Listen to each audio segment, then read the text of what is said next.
Hello my dear friends, and welcome back to another Star Wars news update. Once again we find ourselves talking about the Book of Boba Fett. A couple of weeks ago there was a Disney promotional in Argentina that stated Season 2 coming soon. While Lucasfilm haven't confirmed anything just yet, there is a lot of evidence to suggest a second season is on the way. As well as the Mandalorian Season 3, Ahsoka and Skeleton Crew, Jon Favreau recently said he's working on Season 4 of The Mandalorian. But considering he initially called the Book of Boba Fett Season 1 The Mandalorian Season 3, there is a chance Mando Season 4 is code for Book of Boba Fett Season 2. Well, today, my dear friends, a new tease has emerged from Boba Fett stuntman JJ Dashnell, who spoke with Collider. Near the end of the interview, when he was asked what's next for him, this is what he said. "I'm currently working with the same company right now, and I'm actually working with Robert Rodriguez right now shooting Spy Kids out there in Austin. So when I finish that, I go back to California to finish with this group. I don't know if I'm allowed to say what it is, so I won't."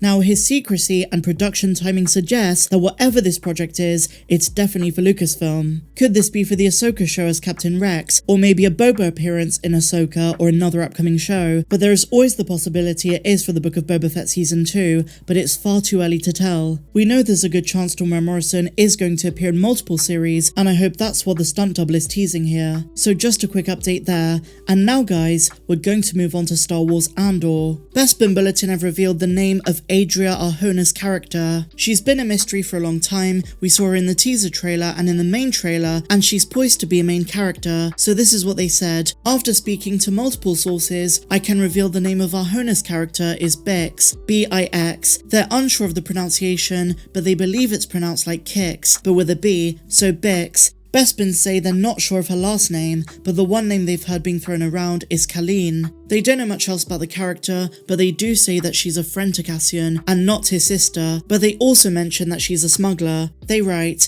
"It's worrying that Bix is not seen outside of Ferrix, and they know that Arjona finished filming before a lot of the cast, so she could be killed off quite early in the season. That'd be such a shame though, she's a wonderful actress, and I can't wait to see her as this character called Bix." Now staying on the subject of the show, a major question I've been getting for the Andor series, which I think a lot of Star Wars fans are interested in, is there a Force connection in the series? Are we going to see some lightsabers, some Force users, that kind of thing? Now honestly, like most people, I do not know. I know a lot of fans do not want any of that in the Andor show. They want it to be its own standalone thing with the Empire, the Rebellion, kind of the grittier elements of the Star Wars universe without necessarily the Force. But I think there was a tease in the trailer that might hint at something bigger. Now in today's video, I'm going to outline a Star Wars theory. I'm going to give my reasoning. Please bear with me and stay tuned till the end so it all makes sense. So no more jibber jabber, let's dive straight into it. A mystery that we've had ever since she first appeared in The Force Awakens is what species is Maz Kanata? What is her connection to the Force, and how did she get the Skywalker lightsaber? While the latter got a very unsatisfying answer in the Rise of Skywalker visual dictionary,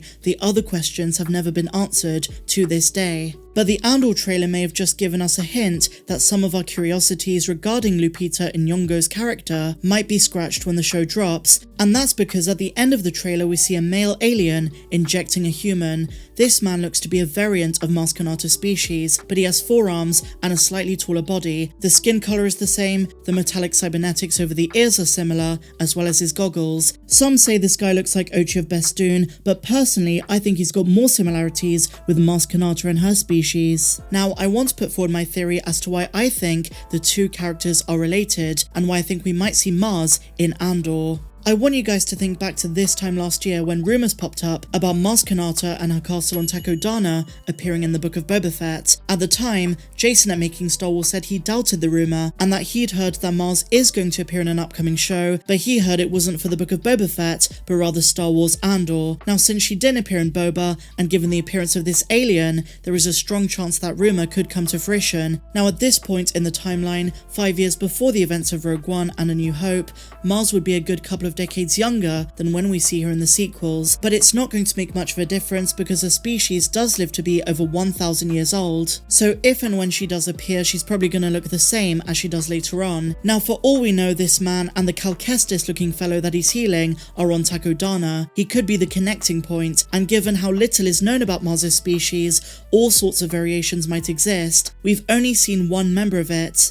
but for all we know there is a variant with 4 arms. Now whenever the subject of unknown unknown or little known species comes up, I always refer to the trusty Star Wars Alien Archive, a beautifully illustrated book with so much information on every species that has ever appeared in the Star Wars saga, creatures of all sizes, big and small, and even those that barely got any screen time. Now let's take a look at the entry for Maz Kanata, because her section could give us an indication that she might have been around at this point, harboring those who are trying to escape the Empire. Let's dive into it. A few very interesting tidbits to start with. Her homeworld is unknown. Now they compare her to Yoda and Yaddle because much like those two and also Grogu, Maz Kanata's species was also unknown. No other member of this species has ever been discovered, so Maz is believed to have been the only one of her kind. Now bear in mind this book is a couple of years old, Lucasfilm changed things all the time, and Tony Gilroy even said, take what you know about canon, about Wikipedia, all of that kind of thing, because they're introducing a lot of new things in Andor. So she is also called the Pirate Queen. Maz was a small, force-sensitive humanoid who lived in an ancient castle on Takodana. She allowed travelers into her home as long as they abided by her strict set of rules, prohibiting any politics or conflict within the castle walls, so kind of like a lot of people's households. The whole no politics at the dinner table kind of thing. Her guests were provided with food and entertainment, plus supplies for their ongoing journey. All were welcome, including spies, scoundrels, and smugglers. Notice the use of the word spies, and what is Cassian Andor but a spy? Her home became the refuge for the criminal underworld, and also those, and this is the big bit, who rebelled against the rising powers of the Empire, and later on, the First Order. So that's pretty much all that's relevant in that section, and on the subject of the castle, if we do see Maz, Takodana is probably also going to feature. So the narrator of this book, which is from the perspective of an unknown traveller, tells of their experiences at the castle. They say, I went to Takodana in search of a famed meeting place for galactic travellers. This lush green planet is home to a castle filled with spacers and smugglers looking for a haven from the politics and conflicts of the core worlds. This castle is talked about in hushed tones, as those lucky enough to be welcomed there do not want to draw the attention of law enforcement. Now honestly, this sounds like the perfect planet, the perfect location for Andor to visit. At this stage, of course, he is Fulcrum, a rebel spy who lives life undercover and under the Empire's radar. He even says in the trailer they never would have thought someone like him would end up in their house. So somehow, maybe through a connection through Luthen Rael, or maybe Saw Gerrera and his partisans, Cassian Andor could end up on Takodana. And in addition to the guy from the trailer who might be of the same species,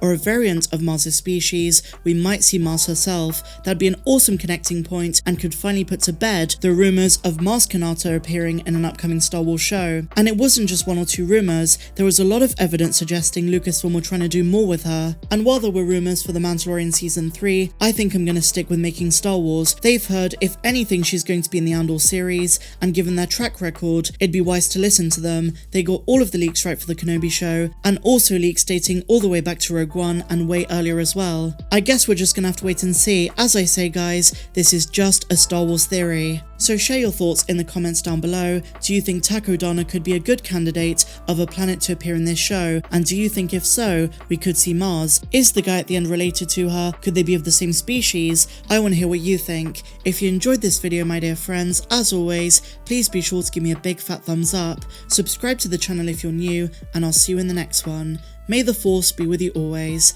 I'm Star Wars Meg. Have a good one.